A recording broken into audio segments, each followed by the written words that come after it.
حضرت عبداللہ ابن سلام رضی اللہ تعالیٰ عنہ فرماتے ہیں کہ میں یہودیوں کا بہت بڑا عالم تھا. ملنگ شلنگ بندے مطمئن کرنے آسان ہوتے ہیں، عالم فاضل پڑھے لکھے بندے کو کسی بندے کا مطمئن کرنا، متاثر کرنا بڑا مشکل ہوتا ہے.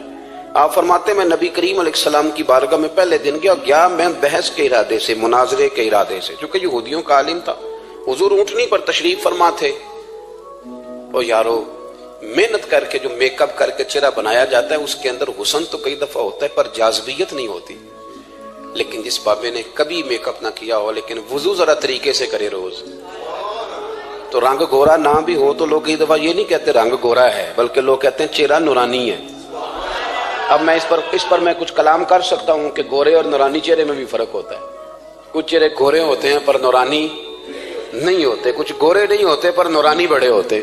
یہ الگ عنوان ہے. تو حضرت عبداللہ ابن سلام رضی اللہ تعالیٰ عنہ فرمانے لگے جب میں گیا تو حضور اونٹنی پر تشریف فرما تھے. کہتے ہیں سادہ وضو، اور میں دیکھ رہا تھا کہ داڑھی مبارک میں کنگھی بھی نہیں ہوئی تھی. سرکار نے سر پہ سادہ سا امامہ باندھا تھا. حضور اونٹنی پر بیٹھے تھے اور جس اونٹنی پر تشریف فرما تھے اس پہ کجاوا بھی کوئی نہیں تھا. لیکن کہتے دو جملے حضور کی زبان سے نکلے، دو جملے، اور میں ان جملوں کا قیدی ہو گیا. میرے محبوب نے فرمایا جو چاہتا ہے کہ اس کی عمر بھی زیادہ ہو، رزق میں بھی برکت ہو. آپ بھی چاہتے ہیں نا عمر بھی زیادہ ہو، رزق میں بھی برکت ہو، تو حضور فرمانے لگے اس کے لیے کرنے کا کام یہ ہے کہ اگر وہ چاہتا ہے عمر زیادہ ہو، رزق میں برکت ہو، تو اپنے رشتہ داروں کے ساتھ اچھا سلوک کرے.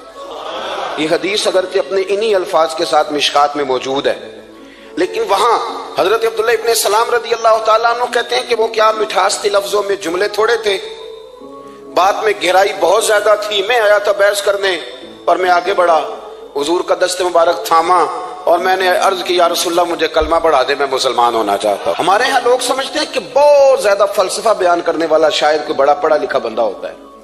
یہ جی نفسیات کا بڑا ماہر ہے جی، اس نے کئی ماسٹر کیے ہوئے ہیں، ایم فل کی ہے، پی ایچ ڈی کی. او خدا کے بندے، نفسیات کا ماہر وہ ہوتا ہے جو سامنے والے کی عقل کے مطابق بات کرنا جانتا ہے. اور اگر تم کہے جی میری بات ہی بڑی مشکل ہے، میں کس کو سمجھاؤں، تو آپ یہ پڑھے لکھے نہیں ہیں، آپ ابھی سمجھدار نہیں ہوئے. کلم الناس علی قدر عقولہم. اگر آپ پڑھے لکھے ہوتے تو لوگ آپ کی بات سمجھتے. میرے رسول کریم نے کبھی کوئی مشکل بات نہیں کی، کبھی کوئی فلسفہ نہیں بیان کیا، بلکہ تیری نگاہ ناز سے دونوں ہی مراد پا گئے. عقل غیاب جستجو، عشق حضور و اضطراب. اقبال کہتے ہیں اگر بڑا عقل مند آدمی ہوتا تھا تو حضور کی بات اس کے دل کو بھی اچھی لگتی تھی، اور اگر کوئی عشق و مستی والا آتا تھا نا کہ میں نے مست ہو کے آنا ہے، تو وہ بھی میرے نبی کی باتوں سے مست ہو جایا کرتا تھا. دونوں تیری نگاہ ناز سے دونوں مراد پا گئے. تو حضور کو بات کرنے کا سلیقہ بھی بڑا شاندار آتا تھا. حضرت عائشہ صدیقہ رضی اللہ تعالیٰ عنہ فرماتی ہیں کہ نبی کریم صلی اللہ علیہ وسلم جب بات کرتے تھے تو اتنی دھیمی کرتے تھے، اتنی دھیرے میں کرتے تھے. میں تو چھوٹا آدمی ہوں، کسی بڑے بندے کو نصیحت بھی نہیں کر سکتا، ورنہ میں علماء سے تو نہیں، لیکن جو طالب علم ہیں جن کا خیال ہے کہ شاید اور میرے پاس کچھ سیکھنے آئے ہوئے ہیں مدرسے کے، تو میں ان سے کہتا ہوں کہ وہ کیا خطابت ہوئی جس میں سامنے والے کو سمجھ ہی نہیں آئی آپ نے کیا کہا ہے. آپ اتنے جوش میں چلے گئے، کہتا جی وہ میرا عشق بڑا جوان تھا. تو میں نے کہا آپ کا عشق زیادہ جوان تھا، پھر رسول پاک کی سنت سے آگے نکل گیا ہے. آپ ٹھہر ٹھہر کے بات کریں. آپ کی بات اگر سامنے والے کی سمجھ میں نہ آئی تو اس کا معنی کیا ہوا. اسی طرح سے ہماری نعت خوانی کا ماحول ہوتا ہے، 6 بندے نعت پڑھ رہے ہوتے ہیں، ایک اسپیکر ادھر ہوتا ہے ایک ادھر ہوتا ہے، کوئی سمجھ نہیں آتی ہے کیا کہہ رہے ہیں. اور پھر اس کے ساتھ ساتھ وہ یہ بھی مطالبہ کر رہے ہوتے ہیں کہ ہاتھ بھی کھڑے کرو جنو جنو عشق کے. میں کہ انج نہیں کہی دا، ویسے تو کہہ چلو پڑھ لیں، ورنہ اگر آپ ایسے ہی استاد بائی پاس والے بیچارے کو تو ہارٹ اٹیک ہو جائے گا ہاتھ کھڑا کرے گا، تو ہے تو وہ بھی عاشق رسول ہی نا. لیکن یہ قسمیں نہ ڈالیں، یہ کوئی طریقہ ہی نہیں ہے، نہ کہیں دین اس کی اجازت دیتا ہے. ہم نے تو یہ سنا ہے کہ صحابہ کہتے ہیں جب اللہ کے حبیب گفتگو کرتے تھے تو ہم یوں بیٹھتے تھے کہ ہمارے سروں پہ پرندے بیٹھے ہوئے، تو حرکت بھی نہیں کرتے تھے. تو بہرحال جو بات عرض کرنی ہے اس پر غور کریں. جناب عائشہ صدیقہ کہتی ہیں ٹھہر ٹھہر کے بات کرتے آہستہ، اور یہ لفظ آپ کو یاد رکھنا ہے.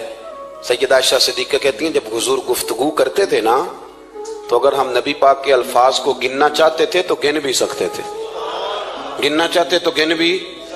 ایک تو آپ کی جو سادگی ہوگی وہ اصل ہوگی، ملمہ سازی سے نکلے.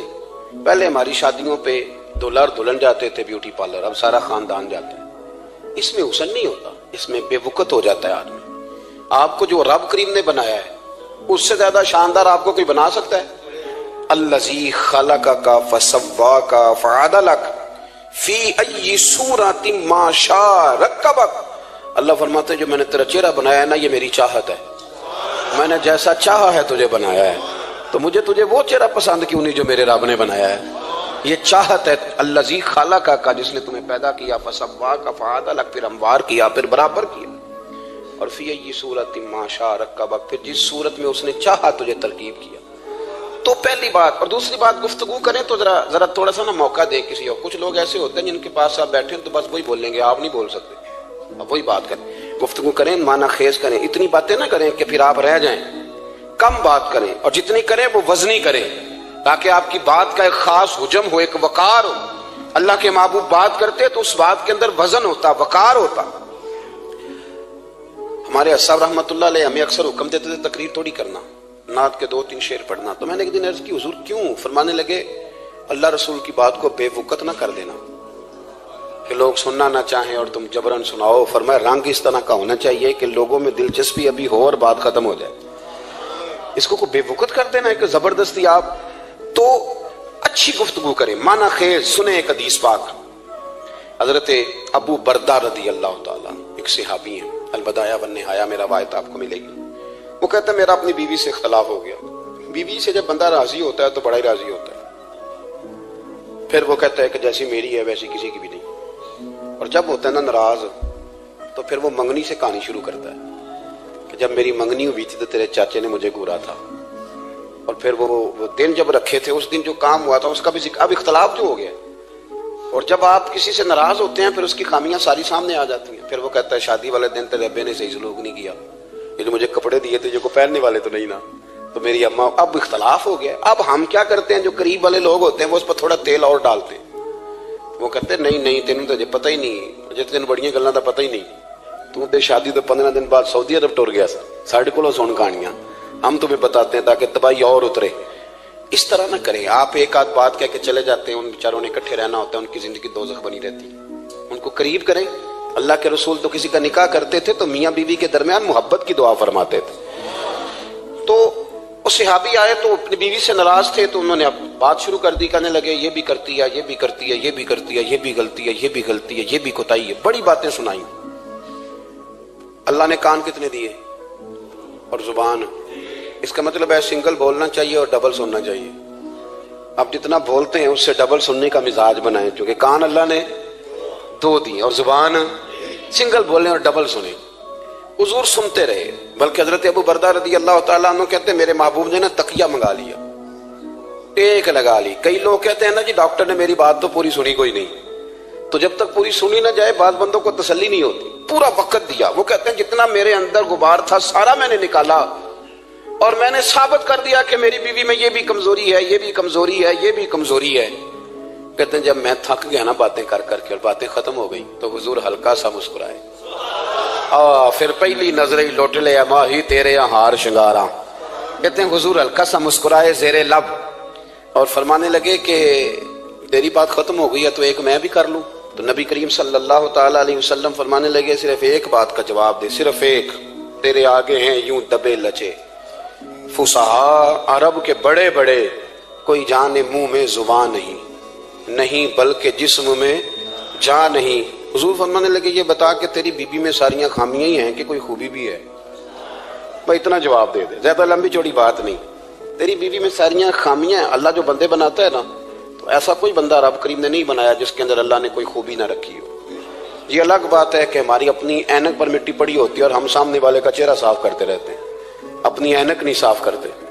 تو حضرت ابو بردہ رضی اللہ تعالیٰ عنہ فرماتے ہیں جب سرکار نے اس شخص سے یہ بات کہی نا کہ کوئی خوبی بھی ہے تیری بیوی میں، تو کہتے ہیں وہ شخص کہتا ہے میری نا بالکل ایک جملے نے سوچ ہی بدل دی ساری، یوں سمجھ لے کہ میں اس روڈ پہ چل رہا تھا، میرے نبی پاک نے مجھے اس والے رستے پہ ڈال دیا، بالکل ساری سوچ، یعنی ایک ہی جملہ لیکن ہر چیز بدل دی سرکار نے۔ حضور فرمانے لگے کوئی خوبی بھی ہے؟ کہتے میں تھوڑی دیر چپ رہا، عرض کی یا رسول اللہ صلی اللہ علیہ وسلم آپ حکم کریں۔ تو حضور فرمانے لگے اپنی بیوی سے کبھی بغض نہ رکھو، اگر تمہیں اس کی خامیاں نظر آئیں تو اس بات پر توجہ کرو جو اس کے اندر خوبی ہو۔ کہتے ہیں میں نے اٹھ کے عرض کی یا رسول اللہ میری بیوی پردے کی بڑی پابند ہے، میری خوابگاہ میں کوئی دوسرا شخص کبھی پیر بھی نہیں رکھ سکتا، تو فرمایا جا پھر گھر جا کے بسا، جو سب سے اعلیٰ خوبی تھی وہ تو اللہ نے تیری بیوی کو عطا کی ہوئی ہے، گھر بسا۔ تو ایک تو سرکار کی ظاہری جو اللہ نے آپ کو حسن و جمال دیا تھا وہ بے مثل تھا، گفتگو کا جو ڈھاب اور سلیقہ دیا تھا وہ بے مثل اور بے مثال تھا، اور پھر جو حضور کی ادائیں تھی نا، کانا خلقہ القرآن۔ حضرت عائشہ صدیقہ کہتی ہیں میرے محبوب کے اخلاق دیکھنے ہو تو قرآن پڑھو، جن اخلاق کا قرآن درس دیتا ہے وہ عملی طور پر سارے مدینے والے محبوب میں پائے جاتے تھے۔ جو سب سے بہترین عادت تھی نا، بہترین ترین عادت، وہ اللہ نے میرے رسول کریم کو عطا فرمائی۔ ہمارا نا اب ایک مزاج بن گیا ہے، ہمارے پاس لوگ بڑے فخر سے بتاتے ہیں کہ جی مسواک سنت ہے، اب تو سائنس بھی مان گئی ہے کہ مسواک کریں گے تو آپ کے وجود کے اندر جو منہ میں فالتو مادے ہوں گے جراثیم وہ مر جائیں گے، اب سائنس بھی مان گئی ہے۔ مجھے کبھی کبھی اس لفظ سے بڑی تکلیف ہوتی ہے، میں کہتا ہوں کہ سائنس اگر نہ مانے تو ہمیں کوئی اس پہ فرق پڑتا ہے؟ نہ مانے سائنس، ہمیں کیا لینا دینا سائنس سے؟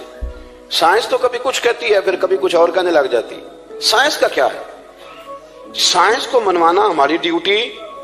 اس طرح کا دین نہ بناؤ کہ معاذ اللہ دین کو سائنس کا غلام کر دو۔ سائنس کل بھی رسول اللہ کی غلام تھی، آج بھی میرے نبی پاک کی غلام ہے۔ تو حضور کی جتنی ادائیں ہیں، جتنی، ایک کدو شریف ہے، حضور نے کدو استعمال فرمایا ہے۔ آپ چلے جائیں کسی بھی جگہ پہ، جس بندے کو بہت زیادہ بلڈ پریشر کا مسئلہ ہونا تو اب اس کو ڈاکٹر کہتے ہیں کہ کدو ملے تو اس کو استعمال کراؤ۔ تیزابیت حد درجے اختیار کر جائے اور اندر کا نظام سارا درم برم ہو جائے تو اس کو کدو استعمال کراؤ، اور آپ اس کی خاصیت دیکھ لیں۔ تمام سبزیوں میں سے تحقیق بھی سب سے زیادہ اسی پہ ہوتی ہے۔ میرے رسول پاک کا ایک طریقہ مبارک ہے، اور صحابہ کے اگرچہ سید الطعام گوشت ہے، کانوں کا سردار اسے کہا گیا، لیکن حضرت انس بن مالک رضی اللہ تعالیٰ عنہ فرماتے ہیں کہ درزی نے نبی پاک کی دعوت پکائی تھی، وہ درزی تھا، کپڑے سیتا تھا۔ آپ فرماتے ہیں کہ میں حضور کے ساتھ اس دردی کے گھر گیا تو گوشت اور کدو پکا ہوا تھا۔ فرماتے ہیں اگرچہ سردار گوشت ہی ہے پر نبی کریم نے نا گوشت کے ٹکڑے ہٹا کے نا تو اندر سے کدو نکال کے کھایا۔ حضرت انس بن مالک کہتے ہیں مجھے کدو پسند نہیں تھا، میں نے کبھی نہیں کھایا تھا، گھر میں ہوتا تو میں جھگڑا کرتا، پر آج حضور کی رغبت دیکھی نا تو کل نہیں پسند تھا پر ابھی مجھے کدو بڑا پسند ہو گیا، مجھے کدو شریف سے پیار ہو گیا۔ جو اعلیٰ ترین چیزیں تھیں وہ نبی پاک نے استعمال فرمائی، اعلیٰ ترین۔ زیتون کی افادیت کبھی کم ہوئی ہے 1400 سالوں میں؟ کبھی کسی نے کہا ہو کہ زیتون استعمال نہ کرو؟ کبھی اس کی افادیت میں، یہ امامہ میرے نبی پاک کی سنت ہے، سارے پڑھیے صلی اللہ ہو، حضور کی سنت ہے نا یہ۔ کبھی کوئی بندہ ایسا آپ کو ملا ہو کہ اس نے امامہ باندھا ہو تو کسی نے کہا ہو رہن دے یار تینوں سونا نہیں لگتا؟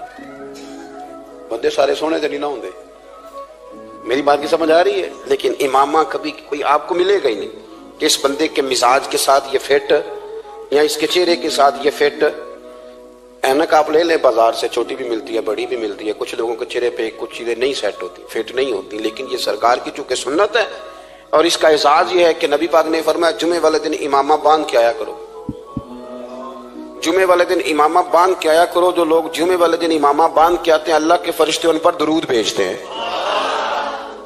لیکن امامہ شریف ہونا چاہیے، اپنی مرضی کا رومال نہ باندھ لیں، کم از کم 3.5 گز ہو، اور ٹوپی کے اوپر باندھا گیا ہو، اپنی مرضی کا طریقہ نہیں اختیار کریں، وہ جو شریعت نے حدود بیان کی ہیں اس کے مطابق چلیں۔ میری بات کی سمجھ آ رہی ہے؟ تو جو بات میں نے چھیڑی ہے وہ یہ ہے کہ اللہ کے محبوب رب کریم کی دلیل ہے۔